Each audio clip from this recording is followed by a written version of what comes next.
Paul Murphy has the next priority question. Thank you, Mr. Corda. Could I ask the Minister what contingencies his department is taking for the mass non-payment, or the possibility of mass non-payment of water charges? What plans are in place to increase funding from the state to Irish Water in that circumstance?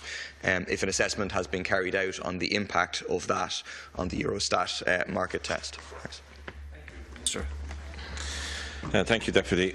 In November 2014, as you are well aware, I announced a package of measures to ensure that domestic water charges are certain, they're affordable and clear. In relation to the payment of charges, a range of easy pay options will be in place, including direct debits, electronic funds transfer, payment by cash at any retail outlet with a pay point or pay zone sign, or a post office, importantly a post office where a bill can be paid in full or part payments of a minimum of €5, which is a small amount. Section 4 of the Water Services Act 2014 provides that where a customer has not paid any water charges within a period of 12 months after the issuing of the first demand and has not entered into or is not complying with a payment plan with Irish Water, a late payment fee shall be charged by Irish Water for each year that the charge remains unpaid. Further legislation will be brought forward by the Government, which will contain a range of measures to ensure that Irish Water will be in a position to recover charges from customers who have not paid bills. In addition, a range of measures will be pursued by Irish Water in order to maximise payment of charges, including robust revenue collection processes. The Government remains absolutely confident that Irish Water will pass the market cooperation test. Ultimately, that will be a matter, as the Deputy is well aware, for Eurostat, who are independent in their status. Thank you. Deputy Paul Murphy. Thank you. The answer was no, is it? You haven't considered the possibility that large numbers of people will refuse to pay, and that will result in Irish Water failing the market cooperation test and a major crisis for Irish Water and your whole strategy of off-balance sheet funding falling apart. I mean, you can provide all the options you want for people to pay. You can make it as simple as you want for people to pay, but I think a very large proportion of people out there are going to refuse to pay. They don't agree with the water charges. They see them for what they are, which is another unjust attack on working class people, and they understand that mass non-payment is the central tactic that is going to sink Irish Water and defeat the water charges.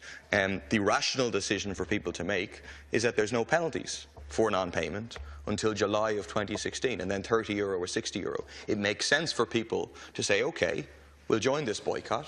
We know that no penalties apply until after the next general election, and safe in the knowledge that if 30%, 40%, 50% refuse to pay, in the context of a general election, this will be the dominant issue, and any government that comes in will be under massive pressure to withdraw the penalties, but also to withdraw the charges. But just to repeat, have you not done analysis, or are you not doing an analysis? I mean, will Irish Water fail the test if 30% don't pay, 40% don't pay, 50% don't pay? Minister. Deputy, the plan that we have announced, the Irish people will work with us on this plan. We're very confident of that. I didn't see you down in Killarney last weekend. I was pretty disappointed. Maybe you were outside, but we couldn't see you and the 400 or 500 people that were there. The reality is that people are signing up to this. We're very happy with the volume of people that are signing up, and additional people are signing up at all times. And I get amazed by your stance, Deputy, in many ways. You believe in the right to water, but I challenge you in relation to the right to water for future generations of my children and everyone else's children that will be in this country and are in this country at the moment, and for the next 100 years, how they're going to do with or get water. I also think you've got a very mixed view of who should be paying for water. I ask you a question. Have you met with the National Group Schemes of Ireland, who have been providing water here for the last 60, 70 years? Have you gone down to Lissacacy and Clare, where there's 1,100 houses available? Have you gone to Callow and Mayo, where there's 1,200, or indeed over to the Erne Valley in Cavan, or Clare Morris in Kerry, where there's 1,250 homes on group schemes? and they've been paying for water. And why aren't you protesting outside their homes and outside their schemes for the fact that they've been paying for water for many years? Or do you need me to give you directions past the red cow? Thank you. Deputy Paul Murphy. Thanks a lot. But perhaps I should remind the Minister that his party stood in the last general election on a platform of opposing water charges. So any criticisms that he can make about the need to have water charges will rebound on him, on his previous position. Our position is clear. We're for the right of everybody to have free and quality water. That's everybody in the state. We don't go in for this urban-rural divide that the government would like us to. Perhaps the Labour Party conference went to your head.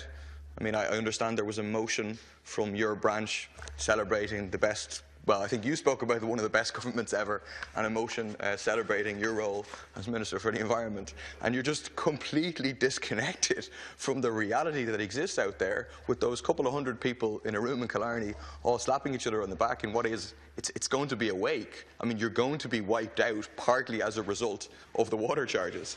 And so your future prospects of being a leader of the Labour Party will clearly be challenged by the fact that you're unlikely to get re-elected as part of the wipeout of Labour. But to return to the question. Question, please. Right, the question, the opinion polls indicate 4 in 10 intend to pay, 3 in 10 intend not to pay, and the others say, I don't know, and they will be convinced by a campaign that advocates this is how we'll defeat the water charges is through non-payment. Have you seriously not considered the possibility that serious numbers will refuse to pay, and what kind of crisis that causes for Irish water? Thank you. Minister, to conclude on this question.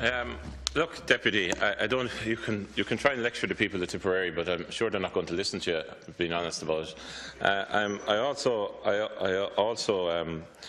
like the fact that you're electorally predicting the demise of many different groups, including my own party, 14 months out. That shows a level of arrogance I'm sure that the people will judge. We're quite satisfied with the plans that are in place, Deputy. I repeat it and I repeat it again. And we're quite happy with the level of people that have signed up, well over 66% now. So I challenge you again to, it's not a rural-urban divide, it's a simple fact. Why do you not oppose people in this country paying for water in group schemes? When did you meet them? When did you meet them and articulate this? What day? When? And what did they say to you? And did you listen to them? Because you haven't even met them. The facts are that these people know the value of water. The facts are that these people knew that they had to come together to deliver water. And can you not understand that as a resource, this has to be paid for into the future? We need a different funding model, or we simply will not have water in the area that you represent. Thank you. Minister, we have to go on, Deputy Cowan.